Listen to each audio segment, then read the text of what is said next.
Hello. I tried to time that with the ending of my theme song. So hopefully it worked, but I think there's like a tiny bit of a delay. So close enough. Um, thanks, Kayla. Okay, cool. Mission accomplished. Hi everyone. I'm Ashley Warren, and this is the first time I've ever done a Twitch stream all by myself. And so I've wanted to learn how to do this on my own for a long time. I've done a lot of Twitch shows in the past, but there's something about just being able to do things yourself that just feels good. It feels empowering. And I had a lot of ideas that pertain to doing things on Twitch, and it was just time that I had learned how to do it. So that is my plan for today. Is this is just a fun, casual, we're just going to hang out and chat about things for a little while, just so I can make sure I know how to do things live, because of course it's always a little different when you set things up yourself and then you go live, and then of course something usually goes wrong. And so I just wanted to do like a live test run, and just kind of keep it chill, which I say that, but then I've also been thinking about this all day, planning it out, picking my outfit very strategically. I made sure to kind of go with my overlay. Yeah, I feel like everyone knows, like chill and me are not things that really go together, because nothing I do ever is like that chill or casual. So it's important to me that the things I do feel polished and approachable. So I tried to accomplish that with today's stream, but so far so good. And I sometimes feel like being a person with a lot of anxiety means that I overthink things, but I also feel usually pretty prepared. And so I kind of like that, because I usually account for all the things that could go wrong already. And so sometimes things don't go wrong as much as they would, because I've already thought through all the worst case scenarios, which sounds, I guess, worse than I think it is. I like to plan ahead, I like for things to go smoothly. So yeah, I feel like many of you can relate. Yeah, so overthinking is how you feel secure in your upcoming plans and actions. Yeah, that's me. I feel like when there is a situation where there's a lot of unknowns, that's when I feel the most anxious. And that's kind of how I was feeling about Twitch, is that I felt like logically I understand how a stream works and doing the production on the back end, but I wanted to make sure that I fully knew the process of actually like going live and troubleshooting if I had to. And so sometimes you just gotta learn by jumping into it. So yeah, I think things are going well so far. I'm actually going to try one thing, because I have another kind of scene that I set up in my OBS that I want to try out real quick, that I think I'll probably use more on future streams. But I just want to switch to my other mode real quick. So I'm going to switch, make sure that my audio works on my other screen. So let's transition over. Can you still hear me? Let me know if everything sounds good, looks good. Awesome. Woohoo. Okay. I did it. Yeah. So as you can see, I have Notion open. And so this kind of view that you see now is probably something that I will do on future streams, where we can do, Notion walkthroughs. We can, do live writing, which I think would be really fun. Something I've wanted to do for a long time, where we maybe write a story together or write an adventure. And so, yeah, what I really want to do with my Twitch channel is to do more tutorial type content, and have some more I feel like my future streams won't just be me talking about myself, because I feel like that's boring for me, probably boring for you as well. And so my goal is to make this, a fun educational resource.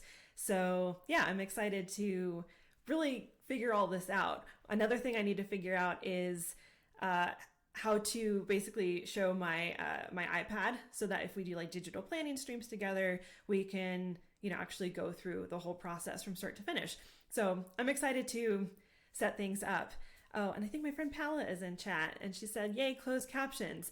Yeah, I really wanted to make sure that my streams are accessible, and it was pretty straightforward to set up captions. And I don't know a whole lot about Twitch, but it seems like they used to have captioning tools that they then recently removed or something like that. But luckily there's a lot of like free and easy to use widgets for that. So I will try to speak a little bit more slowly so that it works, it can do its job correctly. Because sometimes when I get excited, I go, as I think all my friends who know me probably know that I do that. So I will try to speak a little bit more clearly so that my captioning will be as accurate as possible. So I'm going to switch back to my other view, and all you can see here is that I do have Notion open. I put some of the questions that people had sent me here. If you do have questions for me, feel free to post them in the chat and I will be sure to answer them. I am actually recording this to maybe use this video on like my website, or maybe edit it and maybe use segments of it to use in blog posts and things like that. So yeah, feel free to ask questions and I will do my best to answer. But for now, I'm going to switch back over to just me so you can see the chat. I think it's working. Cool. Figuring out these transitions.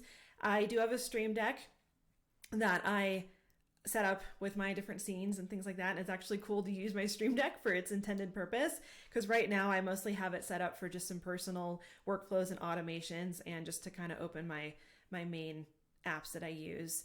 And yeah, Only Play Wizard says, yeah, you can download your broadcast from Twitch afterwards. True. I did record it. I am recording it in Streamlabs just to kind of test everything out. I'm always curious to, really learn tools to the best of my ability, because when I use a tool that I fall in love with, I want to know everything about it and really use it to its fullest, because I think that so many tools have so many great features that are very thoughtfully added, and I want to make sure that I'm taking advantage of that.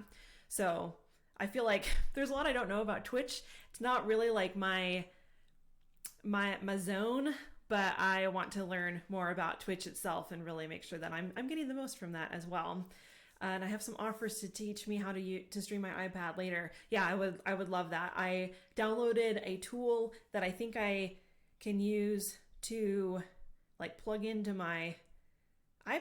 I don't know. I don't know if there's anything that I need to plug in. Anyway, something to experiment with that I'm really excited about, because I really want to do some fun iPad stuff. And also, I just got a paper-like cover for my iPad, which basically adds like a paper-like texture to your iPad screen, which I feel like is something I wish I would have gotten so long ago. I've had my iPad for 2 years and I just got that literally yesterday in the mail.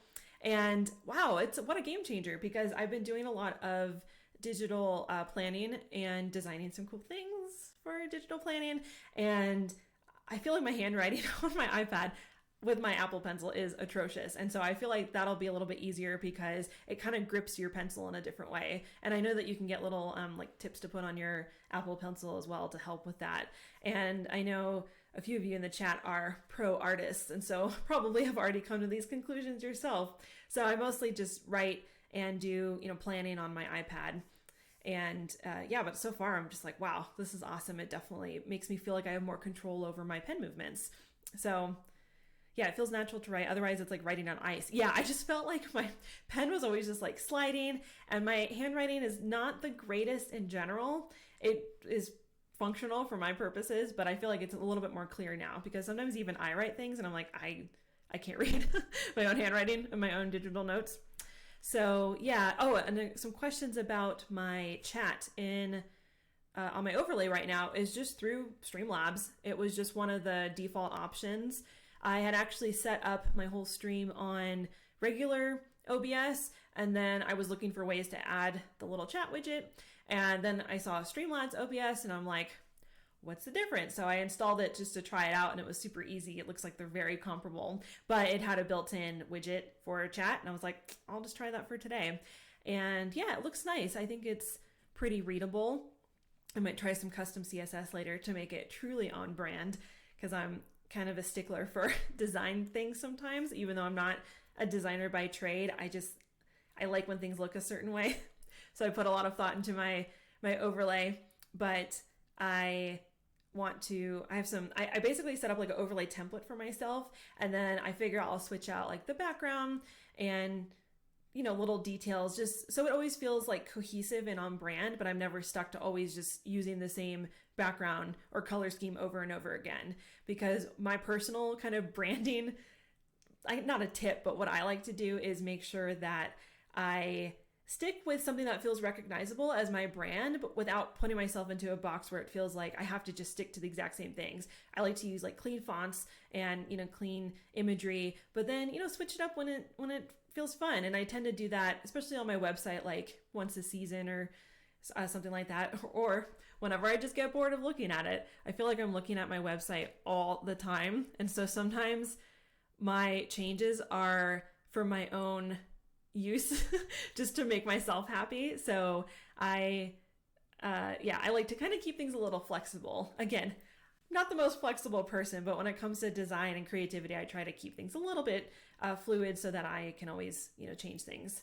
Oh, and thank you so much, Kayla, who said, my aesthetic is very recognizable, very clean and crisp and professional with an edge of beauty and fun. Wow, I'm going to add that to my LinkedIn page or my Twitter bio, because that is definitely what I aspire for. I feel like those of you watching probably recognize my general aesthetic. I tend to like things that are, I hate describing design as like feminine and like masculine, because gender is arbitrary and things like that. But in general, I like typically feminine design aesthetic, lots of floral patterns and things like that. But I do like when things feel clean and crisp and professional, and sometimes like a little bit of like academic and scholarly. I like those kinds of elements in my design.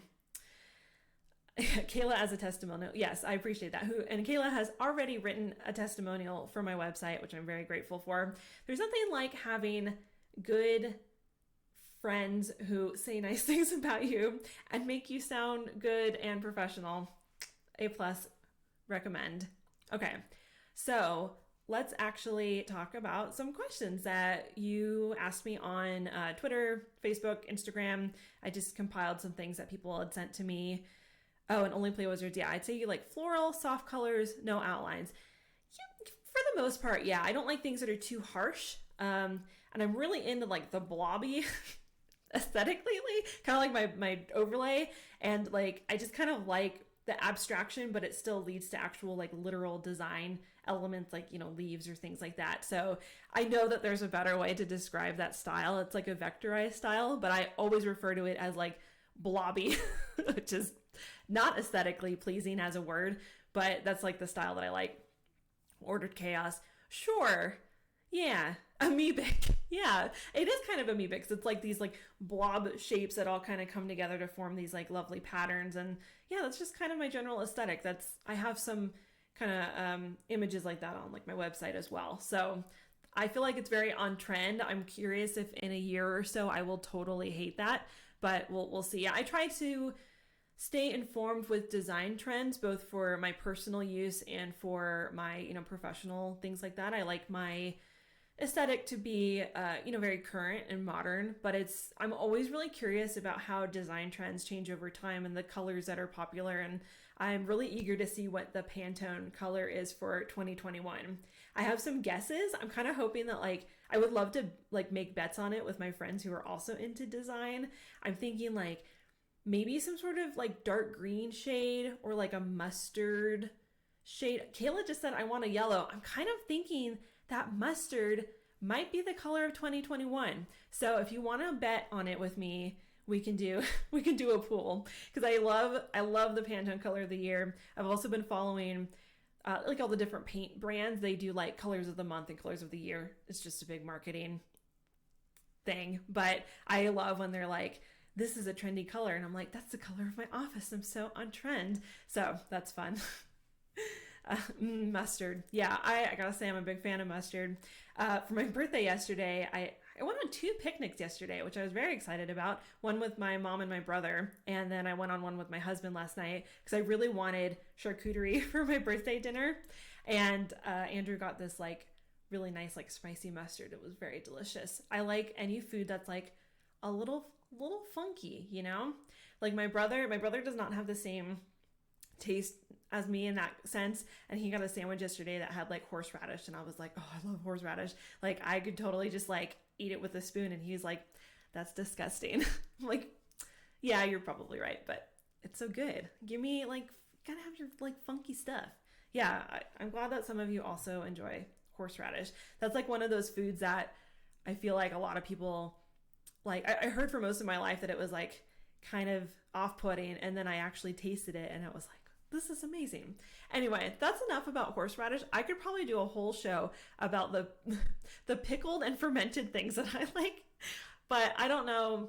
That feels on brand for me personally, but not very on brand for my channel. So I feel like we should change the subject. I also am seeing some funny translations in my captioning, so I'm going to remind myself again to speak a little bit more clearly and maybe not talk so much and so excitedly about horseradish. I told you when I get excited about things, I start to speak very quickly about them, and I guess this is one of those topics. So, okay, let's talk some questions. So I kind of categorized the questions I received into productivity. I had a question about research and then one about tabletop RPGs, but we don't have to be that, strict about things. So if you have a question, feel free to pop it in the chat. But the first question I got was, would love tips for building good work habits. It's so easy to just not fill out my planner every day, even though I know I should. How do you do it? And there's a second part to this that I will read because when I answer it, it might kind of answer both parts. And someone said, I'd love to second this question. I do really well with work habits for a couple of weeks to a month, and then I just peter off. I journal for a month and then stop. I read every day for a month and then stop. I want to make good work habits, but I atrophy. How do you build and maintain? So, as many of you probably know, I love productivity and thinking about systems and processes because I truly believe that creative success is not about the things that we think it's about. It's not really about money or connections or even time necessarily. It's about process. And I really believe that if you have a process that can see you through the ideation phase to the completion phase of any project, that you can do pretty much any creative thing that you want to do in your life. It's not that it will be easy. It's just that you will know that you're capable of getting to that point. And so I think it's really important for creatives to spend time investing in their own processes, because what works for me might not work for you or vice versa. And so all we can really do is practice our processes and develop them over time. And sometimes they change. I feel like my personal process, both just in my day-to-day life and just creatively, change a lot.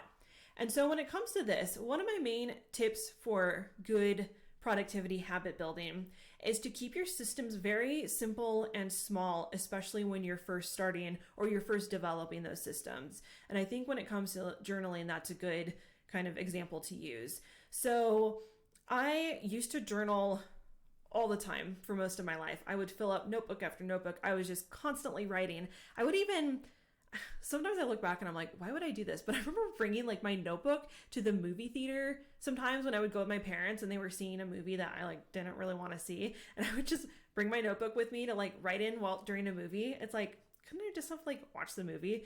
But I just like love journaling. It was like a way, it just felt like my private space. I always had a way to entertain myself. I always had a fun kind of personal, I don't know, like confidant, and I just love journaling. But over the years, especially through, college, I kind of just fell off the wagon for that. And so it took me a long time to really get back into journaling. And when I thought about journaling the way that I used to, it felt so overwhelming. And so what I started to do is just journal really, really small. So for a while, I would just write a couple sentences in my journal. I would kind of treat it as a personal reward if I just reached for my journal and opened it once per day.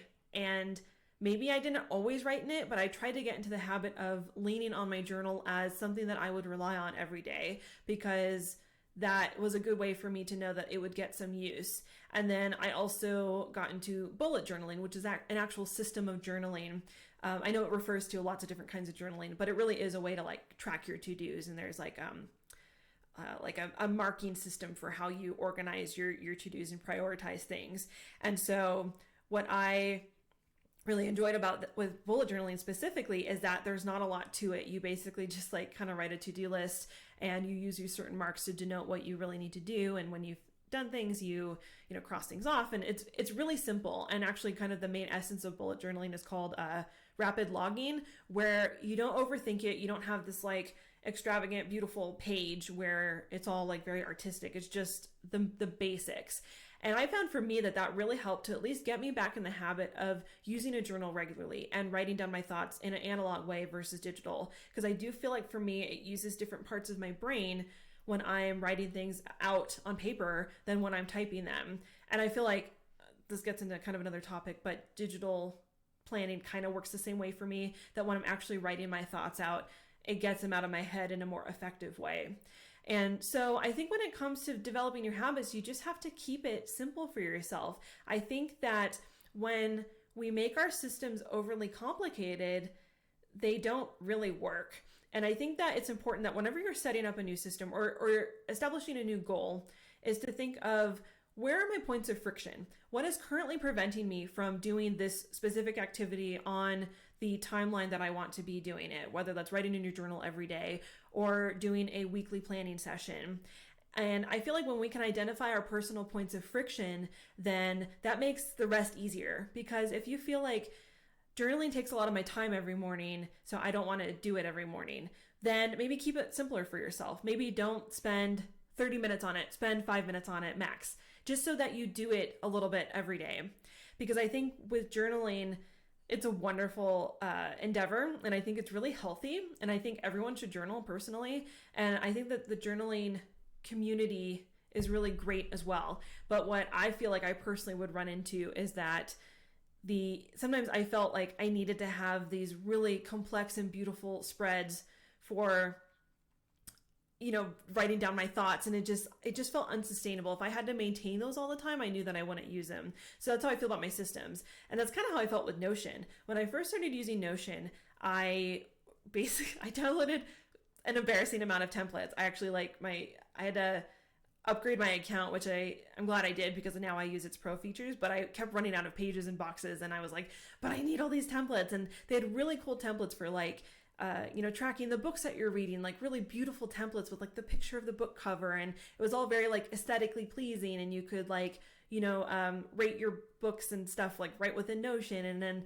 travel templates and journaling templates. And I basically had a Notion that was like so long, and I realized after a few months that I was using one page out of like the 50 that I had added, and that's when I knew that I really needed to simplify my process, because I just wasn't using it. And even though it was cool and I liked the ideas in the templates and I liked the concept of them, it was too much work. If I wanted to truly keep that whole system up to date, like every day or every week, I would spend hours doing that, and nobody has time to do that. So our systems need to adapt to us and our schedules. And so the best way is just to keep them small. And so I really think that, you know, putting just like jotting down a couple things in the morning, like what's the most important things I need to do today so that I have peace of mind in the evening. That's kind of my personal way that I write down like what I need to do every day, is like, what do I want to do during my main work hours that will give me some peace of mind this evening, so that when I sit down to hang out with my husband later, I'm not constantly thinking about all the stuff that I didn't get done. And of course, sometimes I still do, but I feel like for the most part, that helps me to truly prioritize. And so I think if you can identify those kind of few things for yourself every day or every week or whatever your personal kind of time frame is, you realize that you don't need all the extra stuff. And then once you do get into the habit of every day you spend 2 minutes in the morning writing your most essential tasks down, you can then add something else to it because you realize that you're getting into that habit. So I really think that there's no secret. I think habit forming is challenging no matter what it is, but I think if you commit to doing the little piece regularly, and sometimes regularly doesn't always mean every single day. You might write down things Monday, Wednesday, Friday, or every other day. And then once you feel like that's a habit, then you move to the daily schedule. It's just kind of like whatever you feel works for you and would hold you accountable for being consistent is a win. So I think it's just, you just have to kind of build those habits on a schedule that works for you. And sometimes it takes a while. I feel like for me, journaling really became a bigger part of my habit because largely because of the pandemic and because of quarantine, because I spent so much time inside and just working and not really having these like clear delineations between my work hours and my rest hours. And so I found that journaling for me became a really kind of important part of my personal process. But I don't know if like that hadn't happened, if I would have necessarily turned to it the way that I have. So I just think that habits sometimes are easier when we're in the right mindset to build them as well. And I think if you feel like you're forcing yourself to do something, you don't have to do it either. It should feel organic to you. It should be truly helpful to you. It doesn't have to be because you think it's what you should do. So I think when it comes to your planner, just write down one thing a day. See how it goes. See if you're using it and see if it can be one thing that you can also cross off your list. Because I think when you get the good feels from accomplishing something, that helps so much because you get the like adrenaline boost of having completed something. And I think when we give ourselves those kind of positive reinforcements, then we're more likely to continue doing it because you've done something, you've completed your objective, and you can kind of build from there. Yeah. So, so many great things in the chat. I haven't been looking because I'm afraid that if I lose my train of thought, I won't be able to find it again, or I'll start reading them out loud. Or sometimes what happens to me is if I'm typing something and then I'm also talking at the same time, I'll accidentally start typing what I'm saying and then it gets all jumbled and like a random word will end up either in what I'm saying or in what I'm writing. So I was afraid that would happen. But hi everyone. It's so nice to see so many friends in the chat. Thank you for joining me for my first ScribeMind stream. I figure since it was my birthday yesterday, this is New Year, New Me. And I posted on Twitter that I was going to start treating my birthday as kind of like the new year for myself. So rather than waiting until January to develop new habits, why not just do them when it's our birthday? Because I feel like it's the start of our new year. And I feel like we should always kind of do things on our own timelines. And so I was excited to think about my goals because I was actually thinking about journaling and I was thinking about what I wanted to do for my 2021 journal. And then I was like, I really want to start my journal earlier than January. And then I was like, it was my birthday yesterday. So who also, first of all, who cares when I start a new journal? No one cares. No one should care. It's just my thing. It was only some arbitrary expectation I had placed on myself. And I was like, I can start a new journal whenever I want or start a new habit whenever I want. We don't have to wait for these, certain time markers that we think are worth waiting for. And sometimes I think when it comes to setting resolutions, we do kind of push them off for that like clean start in the new year. But I just think like right now during this pandemic that I don't think is going to be arbitrarily gone by January 1st, that we should just use the time as we have it and just set goals whenever we feel like setting goals. Because I always set goals every month. I set goals. I do like a quarterly personal audit. Sounds very compelling. But I like to always kind of check in with myself and my personal progress.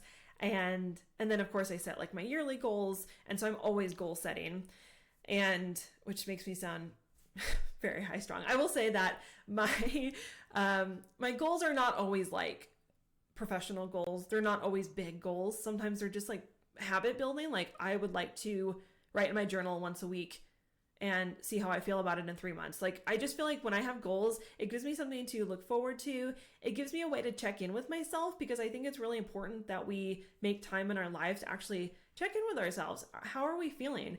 Are we happy? Do we feel fulfilled? And I do that probably a little too much. I feel like I'm very introspective, and it's not so much that I'm always thinking about myself, but I'm always thinking of like, what's the bigger narrative of my life? And yeah, it probably gets overkill sometimes, but I just feel like it's important to know these things about ourselves. So I think that that's what's nice about setting goals at any time of the year. But a birthday is fun because it's like we're a new age. Do we feel like we're growing as a person? I feel like when it's my birthday, I get very, especially introspective, more than I normally am, which is already a lot. But I always just think of like, this is the age I am. What am I doing at this point in my life? Do I feel like I'm accomplishing the things that I had thought that I would have accomplished like that my younger self would think that I would be doing at this point in my life. You know, like I always think of like 16-year-old Ashley who had lots of dreams, and I always think like, am I doing her justice? And I always think that for the most part. I am very happy with a lot of things that I've been able to do. I feel very grateful, very fortunate for all the opportunities I've had in my life. And there's of course more things that I want to do and hope to accomplish, but and for the most part it feels good to know that I think 16-year-old Ashley would be pretty stoked about a lot of the things that I have gotten to do, especially like working on a D&D book. Like, yeah, teenage Ashley would have been very excited. She would have liked, I have a little dragon in the background.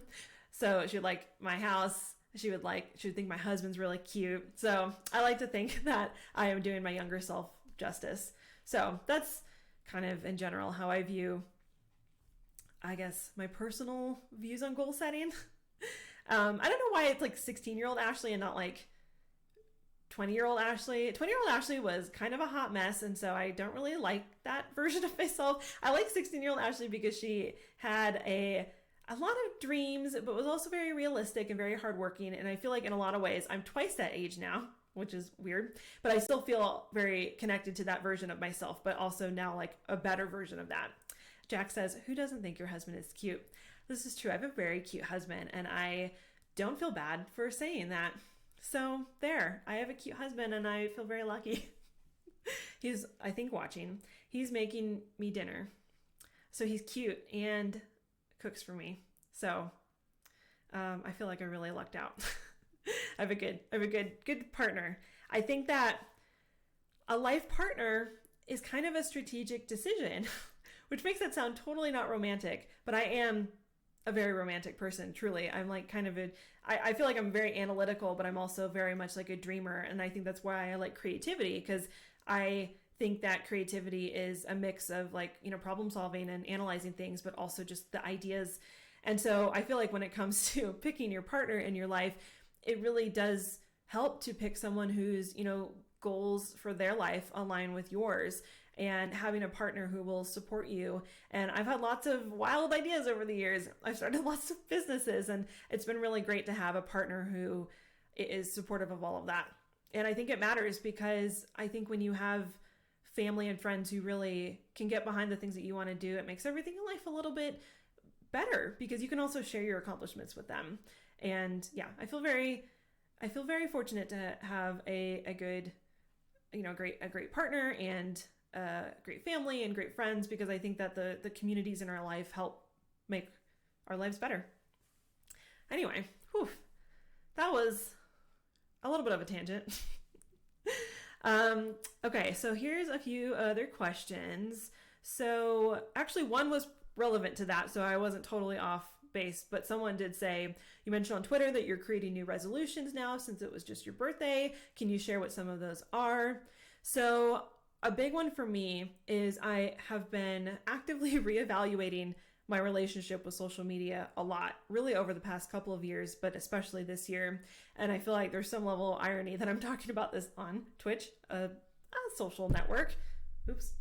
And I just feel like I just got to a point where social media, and I will say like specifically Twitter, was really becoming a drain on my mental health.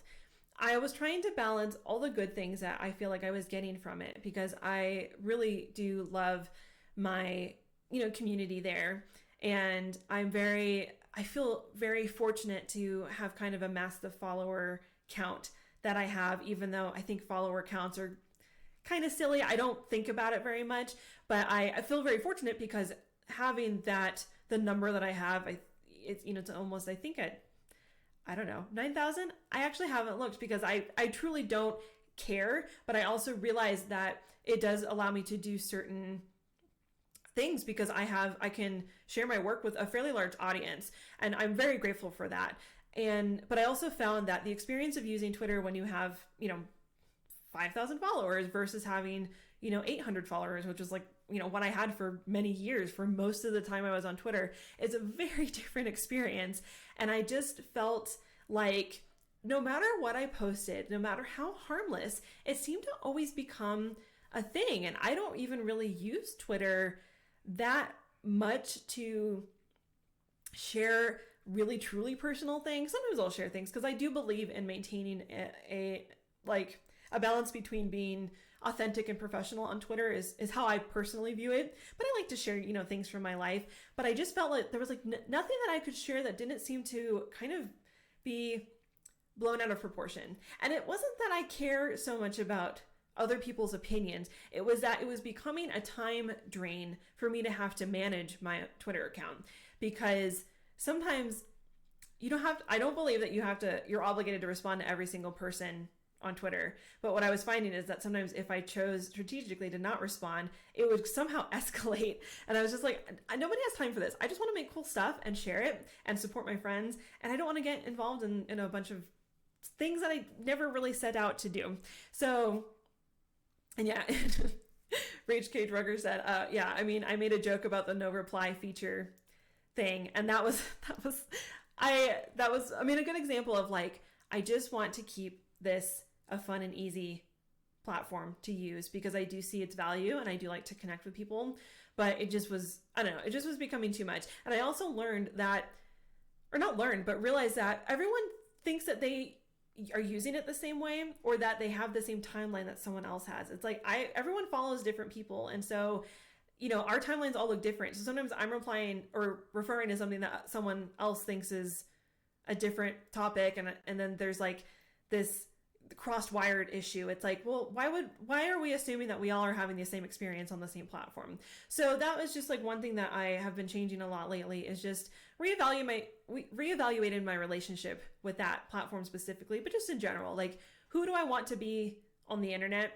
In general, I've always tried to be myself because I don't really feel like I have anything to hide. I want to be true to myself and really be a part of all of the creative projects that I do, but I also want to maintain my privacy and maintain, my personal heart and not always be at the whim of what other people think.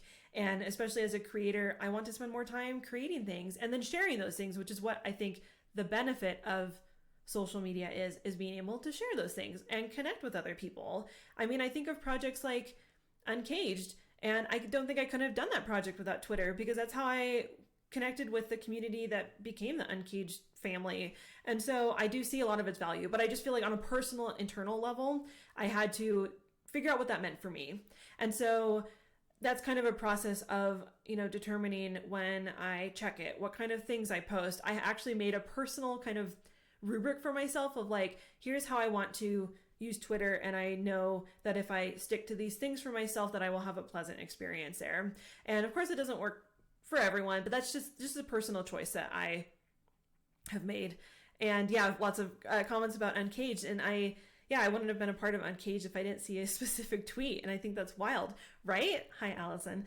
I agree. I think that it's interesting to me that tweet like took off because I also didn't tweet that much about it at the time. And it's like with Twitter, I try to, post the same things at different times of day so that people in different time zones can see it. But there's just so much like unknown. Sometimes when you tweet, it just like, it goes out into the void. Sometimes I'll tweet stuff that no one really sees, which is fine. And then it's like the random stuff that people seem to like, focus on.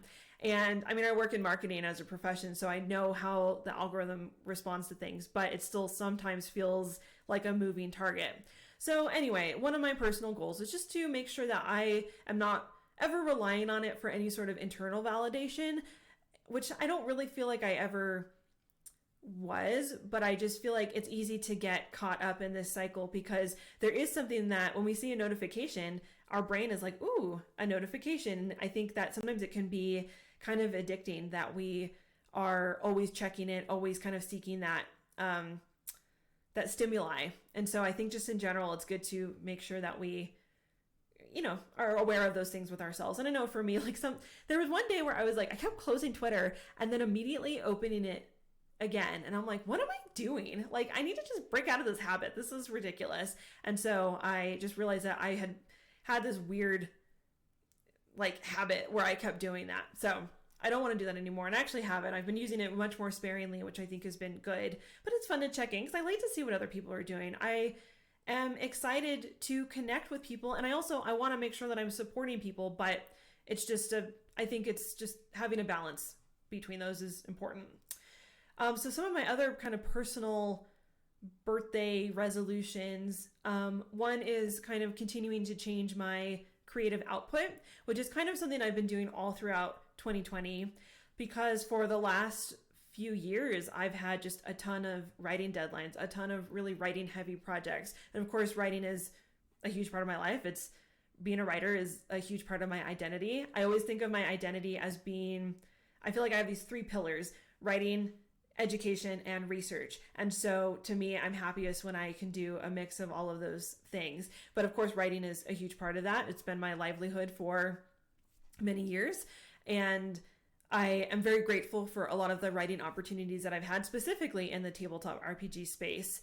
But I just realized that I was feeling really tired a lot, that even though I was enjoying all the work that I was doing, the constant output of writing and always having deadlines was kind of weighing on me. And it was also making it so that I really couldn't focus on some of my other creative projects. And so what I wanted to do this year in general was kind of shift my creative output to be a little bit different. And so for me, that meant, doing my mentorship program through ScribeMind, and doing more like mentorship and teaching, and building out the RPG Writer Workshop.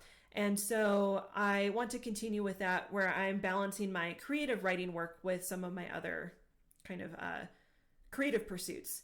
So that's definitely kind of an ongoing resolution for me as well. Plus, when I don't have as many deadlines and I'm not as obligated to projects with other people, then I feel like I get to do a lot of the fun creative projects that I want to do, that I've been thinking about doing for a long time, and I can kind of operate on my own schedule. So that's been really nice. And I feel like I've been able to do that more lately, because right now, aside from my personal writing projects, my main professional writing project is working on Heckna. I keep bumping my mic because I like to gesture. And yeah, so that's kind of my main project for now. And so that's been nice because I can work on Heckna, but I don't have to immediately switch to another project to write, and then because I have a deadline and I have to switch. And that's what was happening for the last few years, is that I just had so many back-to-back deadlines for writing projects. And there were also projects that I wasn't necessarily, running. And so I just felt like I was really just tired. My brain was constantly storytelling, which of course is a wonderful thing, but I just realized that I wanted a little bit more balance in my creative output. Oh my goodness. Okay. I feel like I'm missing so much in the chat because I have been focusing on speaking, because if I multitask, my brain starts to unravel a little bit. I saw some things about roller skating. Oh, hi Lisa. So yeah, I saw you got some really cute, very aesthetic roller skates. So I'm excited for you. I think that I would be awful at roller skating.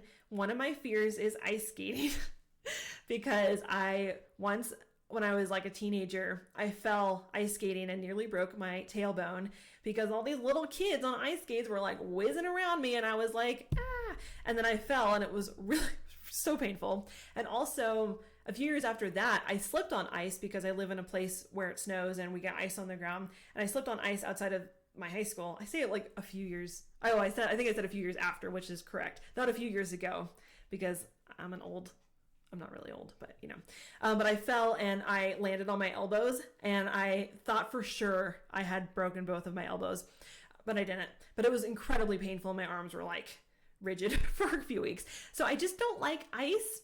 Not an ice fan. And I'm not an adrenaline junkie by any sense of the word. Not at all. I am happy being at home in a blanket. And I don't think I'm good on wheels other than bicycles. Love riding bikes.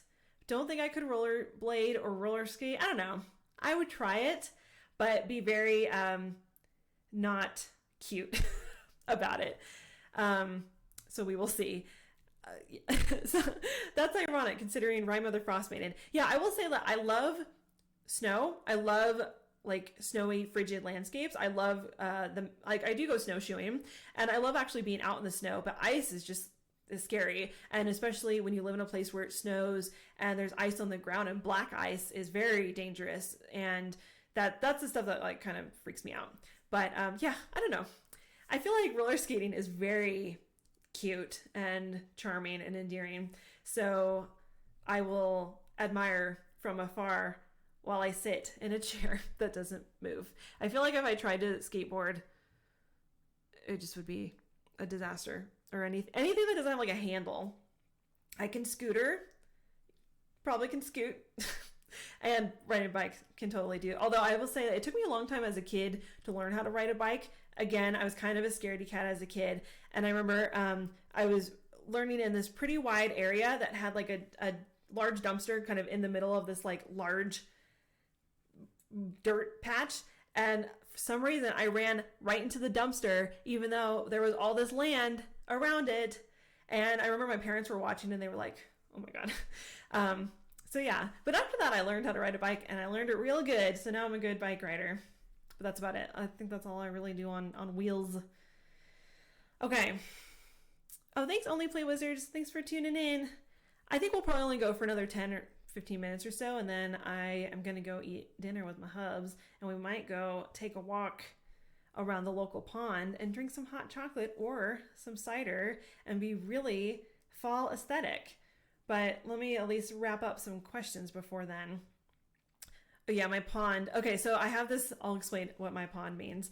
And in my neighborhood, there's this apartment complex literally right across the street that has this beautiful pond like right in the middle of it, and it has this lovely trail, and right now it looks so picturesque because all the trees are turning colors and there's like leaves on the ground. So I actually went running earlier today. I went for a jog around there. I met a very cute black cat named Romeo who was very meowy, and I thought he was lost, but then his owner showed up and I got to meet Romeo. He's super cute. So it was a good run. I think I would probably go on runs more often if there were more cats for incentive. I will say that it kind of interrupted my run because I stopped to pet the kitty and hang out with the kitty. So maybe not good for exercise, but good for me getting outside to exercise. And I feel like still overall a successful run, but mostly for the kitty. Interval training, run from one cat to the next. That would so work for me because whenever I see a cat out and about, I'm like, my goal I just become fixated on befriending the cat. And I have my own kitty named Sophie who I locked out of the room because if I let her in here, she would wreak havoc while streaming. She would want to be all up in my face, and which is cute, but maybe for another stream. I also have a candle lit, and I have this fear that she would just like jump up there. She'd probably her tail would be on fire, and then she'd be like running around the house, and then like my house would be on fire, and then it would be on the news that like, you know, my house burned down because on Twitch or whatever.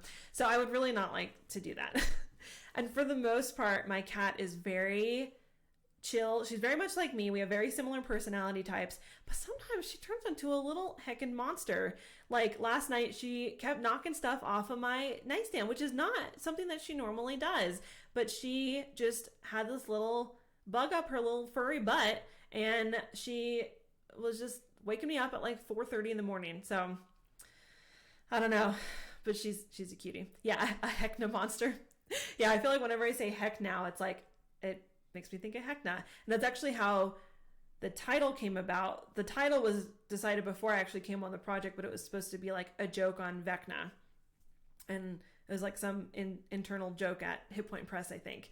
And then it became Heckna, which I think kind of works because he's kind of a silly character. I mean, he's very much about the puns. So there's a lot of puns in Heckna. And actually, from a writing perspective, that was kind of nice because I could come up with a lot of fun concepts based on puns or like wordplay. Like there's like the hostel, which is like a hostel that you could stay in at the Revelia. But it's like hostel and it's like crossed out, like the word hostel, like HOSTILE, like crossed out. So like fun stuff like that. And the sweet, which is in the hostel, SWEET, sweet, SUITE, and it's like a little forest that's kind of like a Hansel and Gretel type setting. So it's like there's lots of fun stuff like that in the book. So it was fun. I know, I'm not really giving my auto captioning a fair chance right now. There's some stuff that's just not quite translating, mostly because of me getting excited about puns. Okay, a few more questions. Oh, I guess I should wrap up the one about like what some of my personal like resolutions were. I cover most of them. I would like to also improve my morning schedule because it's okay right now, but since I've been working from home, mostly because of the pandemic and also because that's how my job has always been, it's just easy for schedules to kind of slowly start to not be very routine. And I love routines, especially in the morning. And it's mostly just like, I know if I woke up like a half hour earlier, it doesn't even need to be that much earlier, my whole day would probably be a little bit better, just so I could give myself a little bit more time to get ready and kind of relax in the morning. I love like having the freedom to schedule my own day. But I just feel like I've been a little lax with that lately. And so I know that when I have my perfect like morning schedule, I feel way better. And I just like routines. What has been a problem is that I have been staying up late to read, which is good because I like to read because it helps me wind down for bed, but then I end up staying up later. So my sleep schedule is like totally messed up right now. But when I do go to sleep, I feel like I sleep better because I've been reading. So what I need to do is just like read to certain times. That's so hard for me. I feel like I would just say like, read to this chapter, and then I would ignore that totally. Oh, what am I reading? I am reading a book right now called The Secrets We Kept. And it's like a novelization of the real life story of how the book Dr. Zhivago was published. And Dr. Zhivago is like one of my all-time favorite pieces of literature. I've always been obsessed with Dr. Zhivago and like the story behind it, both like the book itself and just there was a lot of controversy around publishing it during, Cold War era. And so the book I'm reading now is kind of like the novelization of the real world stuff happening when that book was published. So it's very good, really enjoying it. And I just finished another great book called The Wicked Deep that Kayla had actually recommended to me, which was a really cool paranormal story about these like witches that were like drowned off the coast of this town, and then they come back to haunt the town every year. And it was really good, a good Halloween spooky book. And the end gave me feels. It was good. Anyway, I love to read, but I gotta get to a better place where I'm not up so late, because it does, I don't know, the benefits, there's benefits, but also I'm tired every day. I don't want to be so tired every day. I just want to wake up and feel refreshed. What is that like? I don't know what that's like. I feel like that's never, I'm not a morning person, but I like being up at, I don't even wake up I wake up like at 7:30. I feel like if I woke up at 7, I would feel great having a little bit more time. I just need like a little bit more time for everything else to be a little bit smoother, I don't know. So that's one of my goals. Okay, a few more questions. One is, what do you think is a misconception about you or your work? And I thought that was kind of a interesting question. I actually didn't really know at first, but what I think, and I don't necessarily know for sure, but I feel like people might assume that I am a workaholic or that I have a kind of wild schedule because I do a lot of different things. And I will say that that's not really the case, even though now I'm talking about like how I'm tired. It's mostly just because of my indulgence of reading at night, and not so much because I'm up late working, because I don't like to work late, and I don't like to bring my laptop into bed unless it's maybe on the weekends and if I really have something I want to work on for fun. But I feel like for the most part I have a pretty good schedule. What helps is not having as many projects to do, because in the years past sometimes my personal schedules did get a little full because I had so many deadlines. But even then, I think that it's important to have systems and processes, because when you do have those things in place, you can do lots of different types of things. And I don't do everything every single day. And for the most part, most of my day is spent on my day job. So I always prioritize that, of course.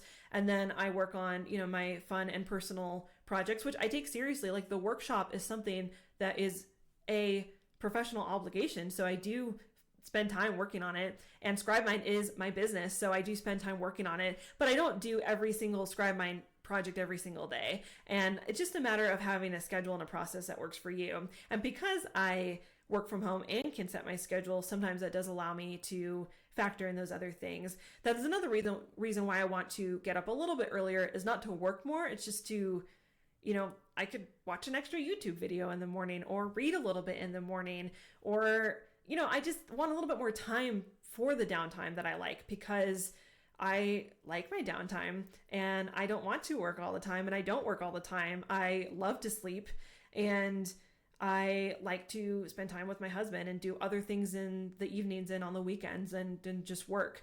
So I would say that, yeah, I feel like people assume that I don't sleep, but I definitely do. I love to sleep, could sleep all the time. And just kind of the problem is that I feel like I could sleep. If I didn't set an alarm, I feel like I could just like sleep all day, which would totally depress me because I hate when I feel like I've slept too long because then I feel like I've wasted the day and I just don't like that. So yeah, I would say that even though I do like to do lots of different things, I just have good processes that I've set for myself and I prioritize and I just kind of set deadlines that I feel like are reasonable. So by the time I do share something, I've been working on it probably for a long time at that point and it just is ready to share. Like when it comes to Twitch streaming, this has kind of been a long time in the making for me to plan this out, but it wasn't always my top priority. It was only recently that some of the things I wanted to do depended on me learning how to do this. So I made it more of a priority. But I am not a workaholic. I don't really like that word, but I don't support unsustainable creative careers. I think that we can always find a balance. And of course, the pandemic makes things hard. And, if you have families and you're a caretaker, those are always things to take into account. And for me, it's just being creative is my livelihood. It's my identity. And so it needs to be sustainable. It can't be something where I'm always on this roller coaster of burning out and, reaching those highs and then burning out again. It's just unsustainable. So I do prioritize rest. And I feel like when I really spend time to rest, I get really great ideas. Like I feel like I love to knit. I'm not a great knitter, but I feel like when I do spend time to knit, I get really good ideas.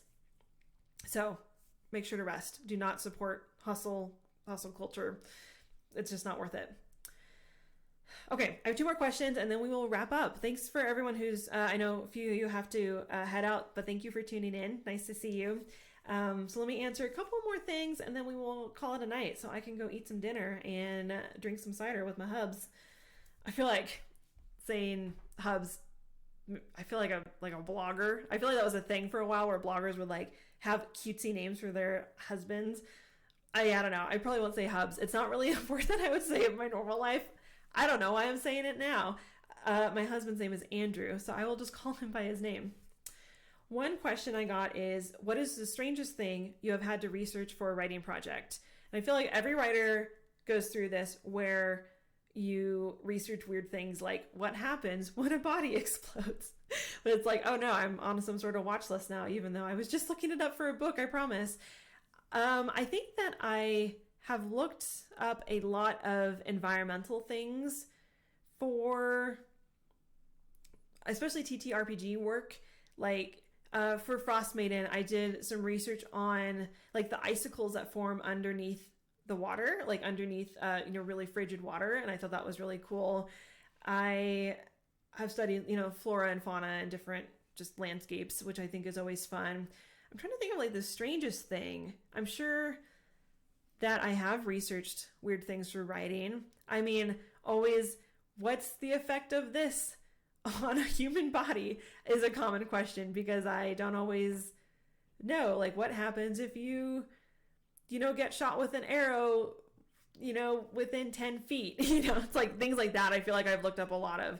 Another thing is that I'm always looking up distances, like, especially for nautical things. So that was cool when I was working on the Dreams of the Red Wizards trilogy for Adventurers League. There's a lot about nautical travel, and I was curious about like how long it would take to get from point A to point B on a certain type of ship. So that was really fun. And yeah, I think the strangest things are usually like, what would happen if you left a body in a barrel of wine for 2 weeks or something? I don't remember what the answer was to that. I mean, I did look up like what happens when you like leave a body in like liquid. It just kind of like, it gets real gross is the answer. Pickled people. Yep. That pretty much it. Yeah, so there's your fun fact. Bog witch. Yeah, I mean, it's like bog people, you just kind of turn into mush unless you're magical, and then you're cool and you have like seaweed hair and you're a witch. So there's like 2 outcomes there. So another question I got about TTRPGs is, when it comes to writing, does it help to focus your writing for or based on a single game system, or does a more generic framework allow for freer working?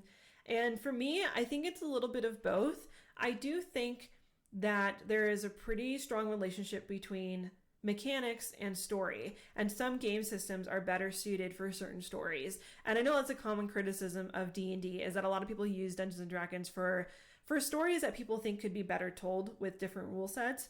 And I don't always agree with that, because I think the beauty of RPG content, is that you can adapt it to be whatever you want. And so I think when you really get into game design as like a professional, those are more important considerations. But I think in general, you should find game systems that inspire you.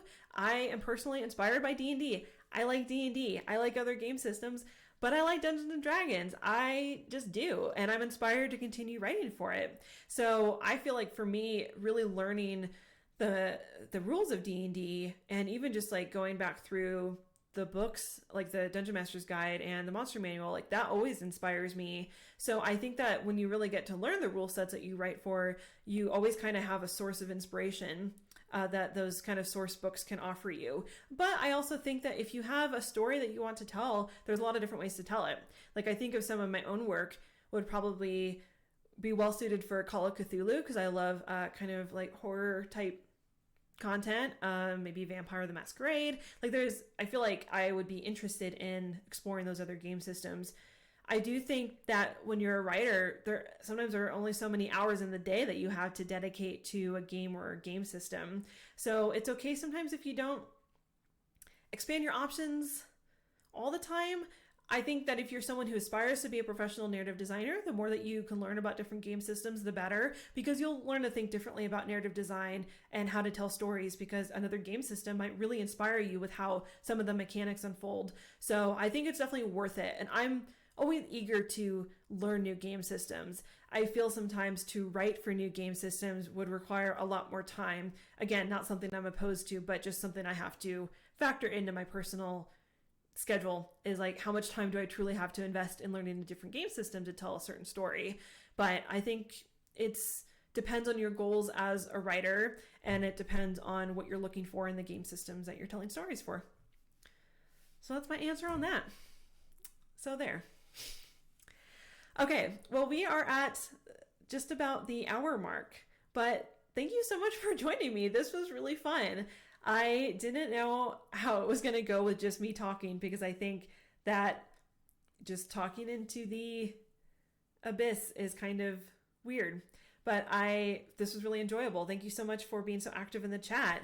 I have some really fun streams planned for the near future, no date set, but something that I'm planning is a stream series called Learning How to Learn, which is basically like, how do we continue learning in our regular lives? We're going to talk about fun learning stuff and be good scholars and citizens of the world. And so I'm really excited about that series, because it will be, I think it'll be fun and approachable and engaging and hopefully valuable.